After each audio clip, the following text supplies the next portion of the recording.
और आपके हृदय चक्र से जो सफ़ेद रोशनी निकल रही है वो श्री स्वामी समर्थ को चारों बाजू से घेर चुकी है। जैसे कोई एक रिश्ता हो चुका है, एक संपर्क हो चुका है स्वामी के साथ। Feel the connection with Swami at this moment. कल्पना करना कि आपके हृदय चक्र से सफ़ेद रोशनी जो निकल रही है बिल्कुल श्री स्वामी समर्थ की हृदय चक्र को छू रही है, और वहाँ से फिर एक बार सफ़ेद रोशनी बाहर आकर आपके सारे शरीर को चारों बाजू से घेर चुकी है। यू आर प्रोटेक्टेड बाय स्वामी। बिल्कुल निर्भयता का अनुभव करना, निश्शंकता का अनुभव करना, कोई डर न हो मन में, कोई शंका न हो। You are already covered by Swami. Swami ने तुम्हें चारों बाजू से घेर चुके हैं।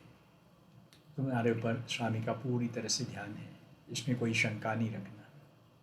निर्भय हो, निश्शंक हो, और एक गहरी लंबी श्वास लेकर हम 3 बार ओंकार का उच्चारण करेंगे ताकि ये ध्यान यहाँ समाप्त हो। एक गहरी लंबी श्वास।